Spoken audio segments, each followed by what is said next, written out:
One clear winner in the New Hampshire primary. Barack Obama won the Democratic nomination handily with 48,000 votes, but that was about half of what Mitt Romney brought in.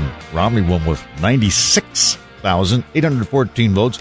Let's go to Carl Jeffers and see what he has to say about this. Carl, Luke has been arguing that it appears to be pretty much over, that Mitt Romney is going to be the nominee, and the rest is just theatrics.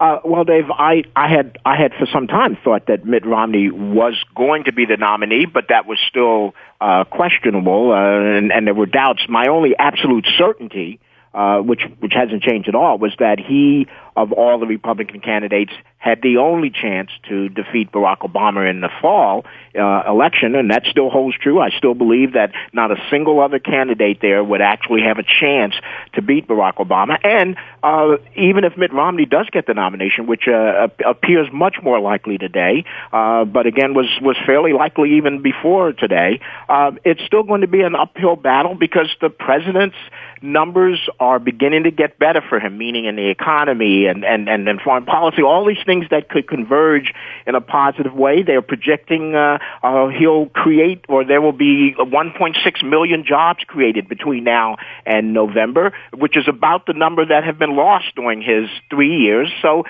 those are things that can be positive for him. I would say just one quick thing about Rick Perry, and I want to take this opportunity to do that because I don't think we're going to have too many more opportunities to talk about Rick Perry. Treasure the time that we have with him, Carl. That's right. But there was an example of the best of Rick Perry when Romney made the comment about he had worried he'd gotten a pink slip or two.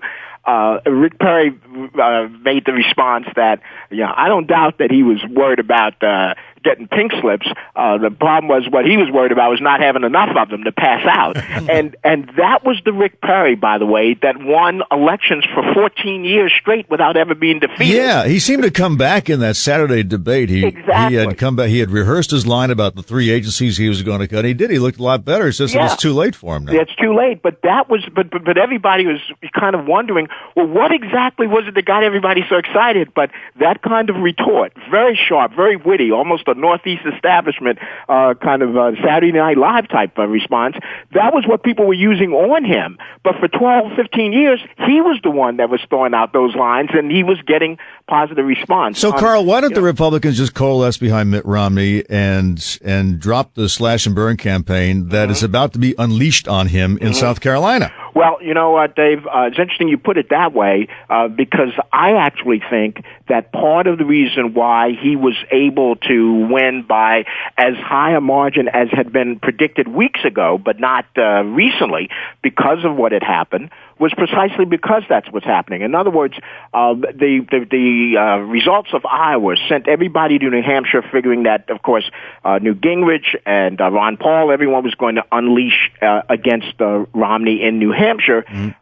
And to the degree that they did, they thought that might temper his vote, Romney's vote, and that instead of finishing close to 40%, he might still win, but maybe with 28%, 29%. And the reason I think he finished as high as he did is because that unleashing that you refer to, which took place in Iowa with Ron Paul and Mitt Romney going after Newt Gingrich, and then the night of the election, Newt Gingrich's scorched earth policy speech, I think scared enough Republicans into thinking, and even though it hasn't been discussed and no one's really brought it up this way, I think so many Republicans, not just in Iowa and New Hampshire, but around the country, are starting to say, you know what, this is not good for us, and we need to wrap this thing up and resolve this and stop all this fighting, because everyone keeps talking about Obama and Hillary going after each other 4 years ago. But there's two big differences. One, Hillary and Obama essentially agreed on the major issues of the day. So it was merely a question of which one did you prefer. The second thing is that this time we have an incumbent president that you're running against, whereas last time the Republicans were fighting each other anyway. Remember, Huckabee and Romney hated each other.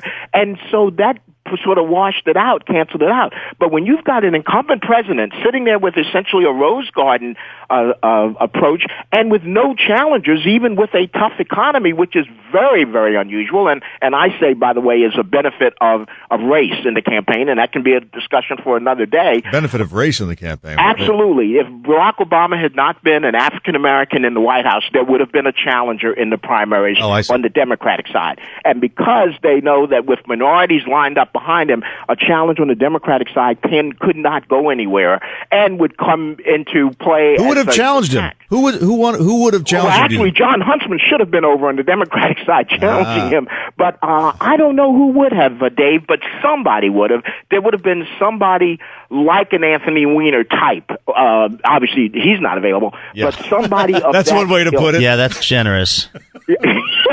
That's okay. Okay, that's right. All right, what about this? Maybe you can help us out on this. What about this rumor about the swap? That's just talk. Listen, one of the things that I will be one of the first to say is, and we saw it again last night, I think in general should be ashamed of themselves because it was so clear in all of the questioning last night that the media wants this to continue forward. And so they keep pressing Paul about his third-party candidacy, which I still think he would have the most serious likelihood of doing that, but I also think that in the end, Ron Paul will not do something that will absolutely jeopardize his son's career. And they believe his son, Rand Paul, has real potential as a national candidate in the Republican Party years to come, but not if Ron runs as a third-party candidate. But what the media was doing is continuously trying to make this a race. It's not really a race. No Republican has ever won Iowa and New Hampshire running for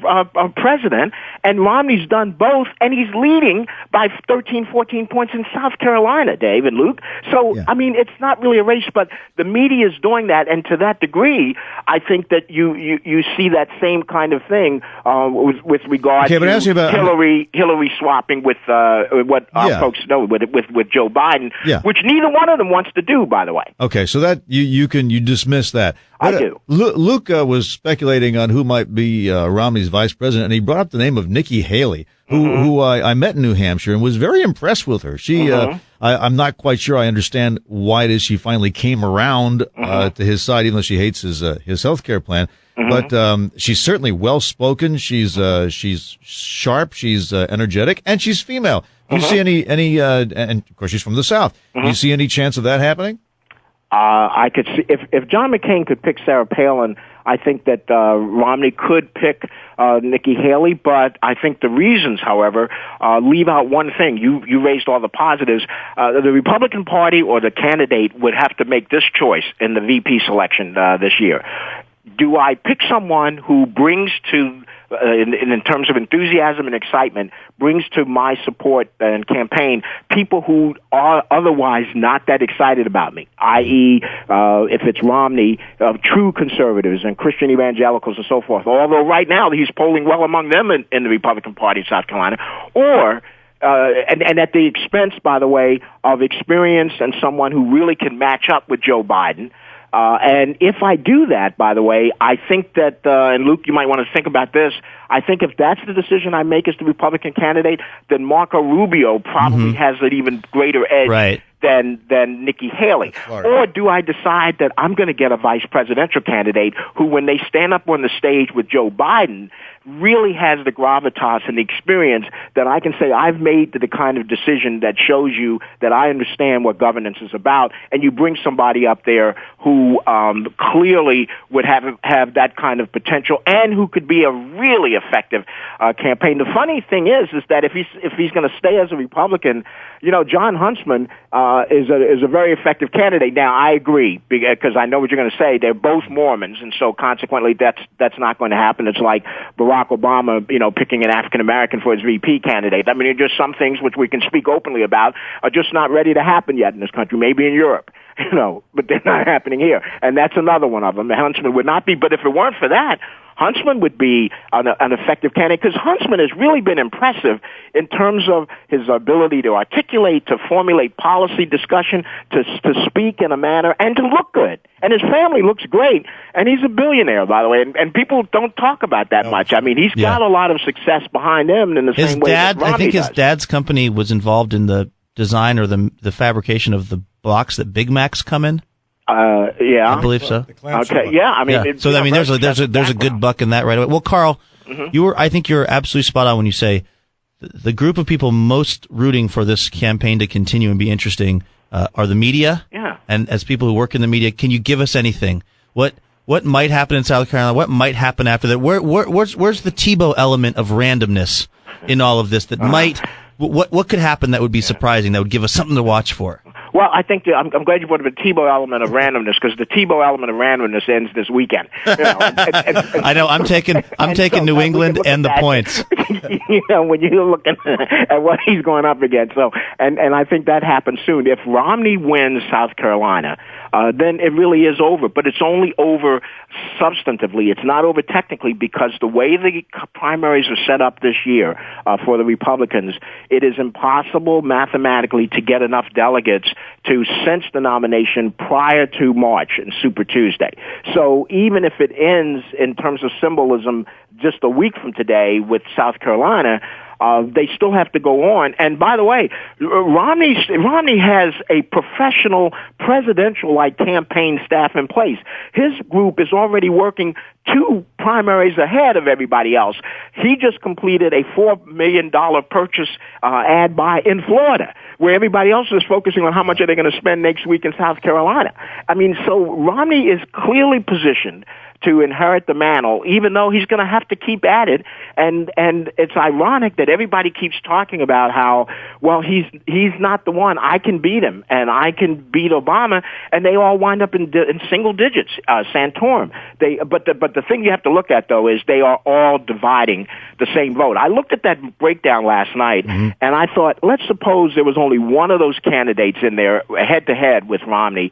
And I thought that based on that, he would still be substantially ahead, because I see that most of those votes would be going to Romney. And I do believe, Dave and Luke, that right now Republicans and conservatives are more and more focused on we've got to beat Obama. Right. Who can do that? And that's what I heard from voters. I heard especially Gingrich voters, the 2 Gingrich voters I talked to said, we considered Newt, but we need to win. The number one thing is to get Obama out. And if it takes a vulture capitalist to do it, that's what they're going to go for. Which is ironic, because that's who they should support normally anyway. But the other tactical strategy positive for Romney last night is that the election was over soon enough for Romney to come out virtually right in the middle of prime time throughout the country. Even it was about 6:30 on the West Coast, but it was in the heart of Ohio and the Rust Belt and New England and even in the South.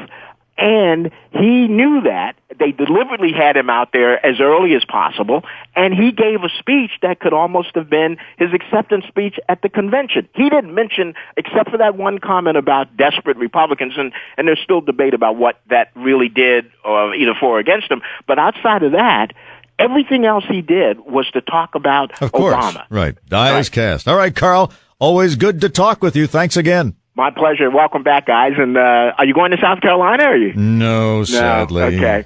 Okay, well, we'll talk to you after that and see where we are. But I think that for all practical purposes, if Romney wins by more than 6 or 7 points, in South Carolina, it is all over except for the counting, and only because of the math.